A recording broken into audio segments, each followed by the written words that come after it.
One of my favorite authors is Tamora Pierce, so I decided I'm going to read one of her books for you.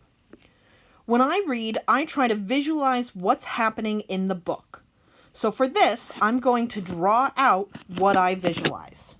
Alanna, the First Adventure. Chapter 1. Twins. "That is my decision. We need not discuss it," said the man at the desk. He was already looking at a book.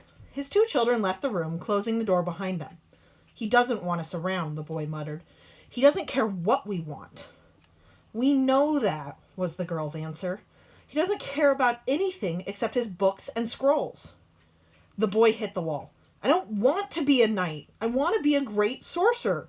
I want to slay demons and walk with the gods." "Do you think I want to be a lady?" his sister asked. "Walk slowly, Alanna," she said primly. "Sit still, Alanna. Shoulders back, Alanna. As if that's all I can do with myself." She paced the floor. "There has to be another way." The boy watched the girl. Thom and Alanna of Trebond were twins, both with red hair and purple eyes. The only difference between them, as far as most people could tell, was the length of their hair. In face and body shape, dressed alike, they would have looked alike. "Face it," Thom told Alanna, "tomorrow you leave for the convent and I go to the palace. That's it." "Why do you get all the fun?" she complained. "I'll have to learn sewing and dancing. You'll study tilting, fencing." "Do you think I like that stuff?" he yelled. "I hate falling down and whacking at things. You're the one who likes it, not me." She grinned. "You should have been Alanna. They always teach the girls magic." The thought hit her so suddenly that she gasped. "Thom, that's it!" From the look on her face, Thom knew his sister had just come up with yet another crazy idea. "What's it?" he asked suspiciously. Alanna looked around and checked the hall for servants. "Tomorrow he gives us the letters for the man who trains the pages and the people at the convent. You can imitate his writing so you can do new letters saying we're twin boys. You go to the convent. Say in the letter that you're to be a sorcerer. The daughters of the goddess are the ones who train young boys in magic, remember? When you're older, they'll send you to the priests. And I'll go to the palace and learn to be a knight." "That's crazy," Thom argued. "What about your hair? You can't go swimming naked either, and you'll turn into a girl, with a chest and everything." "I'll cut my hair," she replied, "and, well, I'll handle the rest when it happens." "What about Coram and Maud? They'll be traveling with us, and they can tell us apart. They know we aren't twin boys." She chewed her thumb, thinking this over. "I'll tell Coram we'll work magic on him if he says anything," she said at last. "He hates magic. That ought to be enough. And maybe we can talk to Maud." Thom considered it, looking at his hands. "You think we could?" he whispered. Alanna looked at her twin's hopeful face. Part of her wanted to stop this before it got out of hand, but not a very big part. "If you don't lose your nerve," she told her twin. "And if I don't lose mine," she thought. "What about Father?" He was already looking into the distance, seeing the city of gods. Alanna shook her head. "He'll forget us once we're gone." She eyed Thom. "Do you want to be a sorcerer bad enough?" she demanded. "It means years of studying and work for both of us. Will you have the guts for it?" Thom straightened his tunic. His eyes were cold. "Just show me the way." Alanna nodded. "Let's go find Maud." Maud, the village healer, listened to them and said nothing. When Alanna finished, the woman turned and stared out the door for long minutes. Finally, she looked at the twins again. They didn't know it, but Maud was in a difficulty. She had taught them all the magic she possessed. They were both capable of learning much more, but there were no other teachers in Trebond. Thom wanted everything he could get from his magic, but he disliked people. He listened to Maud only because he thought she had something left to teach him. He hated Coram, the other adult who looked after the twins, because Coram made him feel stupid. The only person in the world Thom loved beside himself was Alanna. Maud thought about Alanna and sighed. The girl was very different from her brother. Alanna was afraid of her magic. Thom had to be ordered to hunt, and Alanna had to be tricked and begged into trying spells. The woman had been looking forward to the day when someone else would have to handle these two. Now it seemed the gods were going to test her through them one last time. She shook her head. "I cannot make such a decision without help. I must try and see in the fire." Thom frowned. "I thought you couldn't. I thought you could only heal." Maud wiped sweat from her face. She was afraid. "Never mind what I can do and what I cannot do," she snapped. "Alanna, bring wood. Thom, vervain." They rushed to do as she said, Alanna returning first to add wood to the fire already burning on the hearth. Thom soon followed, carrying leaves from the magic plant vervain. Maud knelt before the hearth and motioned for the twins to sit on either side of her. She felt sweat running down her back. People who tried to use magic the gods had not given them often died in ugly ways. Maud gave a silent prayer to the great mother goddess, promising a good behavior for the rest of her days, if only the goddess would keep her in one piece through this. She tossed the leaves onto the fire, her lips moving silently with the sacred words. Power from her and from the twins slowly filled the fire. The flames turned green from Maud's sorcery and purple for the twins. The woman drew a deep breath and grabbed the twins' left hands, thrusting them into the fire. Power shot up their arms. Thom yelped and wriggled with the pain of the magic now filling him up. Alanna bit her lower lip till it bled, fighting the pain her own way.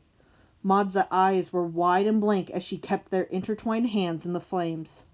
Suddenly, Alanna frowned. A picture was forming in the fire. That was impossible.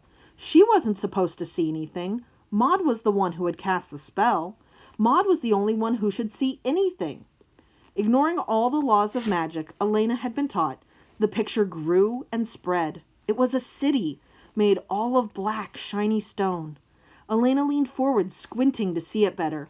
She had never seen anything like the city. The sun beat down on gleaming walls and towers. Alanna was afraid, more afraid than she had ever been. Maud let go of the twins. The picture vanished. Alanna was cold now and very confused. What had that city been? Where was it? Thom examined his hand. There were no burn marks or even scars. There was nothing to show that Maud had kept their hands in the flames for long minutes. Maud rocked back on her heels. She looked old and tired. I have seen many things I do not understand, she whispered finally. Many things. Did you see the city? Alanna wanted to know. Maud looked at her sharply. I saw no city. Thom leaned forward. You saw something? His voice was eager. But Maud cast the spell. No, Alanna snapped. I didn't see anything. Anything. Thom decided to wait to ask her later, when she didn't look so scared. He turned to Maud. Well? He demanded. The healing woman sighed. Very well, tomorrow Thom and I go to the city of the gods. At dawn the next day, Lord Alan gave each of his children a sealed letter and his blessing before instructing Coram and Maud. Coram still did not know the change in plan. Alanna did not intend to enlighten him until they were far from Trabant. Once Lord Alan let them leave, Maud took the twins to Alanna's room while Coram got the horses ready. The letters were quickly opened and read. Lord Alan entrusted his son to the care of Duke Gareth of Naxon and his daughter to the first daughter of the convent. Sums of money would be sent quarterly to pay for his children's upkeep until such time as their teachers saw fit to return them to their home. He was busy with his studies and trusted the judgment of the Duke and the first daughter in all matters. He was in their debt, Lord Alan of Trabant. Many such letters went to the convent and to the palace every year. All girls from noble families studied in convents until they were 15 or 16, at which time they went to court to find husbands. Usually the oldest son of a noble family learned the skills and duties of a knight at the king's palace. Younger sons could follow their brothers to the palace, or they could go first to the convent, then to the priest's cloisters, where they studied religion or sorcery. Thom was expert at forging his father's handwriting. He wrote 2 new letters, one for Alan and one for himself. Alanna read them carefully, relieved to see that there was no way to tell the difference between Thom's work and the real thing. The boy sat back with a grin, knowing it might be years before the confusion was resolved. While Thom climbed into a riding skirt, Maud took Alanna into the dressing room. The girl changed into shirt, breeches, and boots. Then Maud cut her hair. I've something to say to you, Maud said as the first lock fell to the floor. What? Alanna asked nervously. You've a gift for healing, the shears worked on. It's greater than mine, greater than any I have ever known. And if you've other magic, power you'll learn to use. But the healing, that's the important thing. I had a dream last night, a warning. It was as plain as if the gods shouted in my ear. Alanna, picturing this, stifled a giggle. It don't do to laugh at the gods, Maud told her sternly, though you'll find that out yourself soon enough. What is that supposed to mean? Never mind. Listen, have you thought of the lives you'll take when you go off performing those great deeds? Alanna bit her lip. No, she admitted. I didn't think so. You see only the glory, but there's lives taken and families without fathers and sorrow. Think before you fight. Think of who you're fighting. If only because one day you must meet your match. And if you want to pay for those lives you do take, use your healing magic. Use it all you can, or you won't cleanse your soul of death for centuries. It's harder to heal than it is to kill. The mother knows why, but you've a gift for both.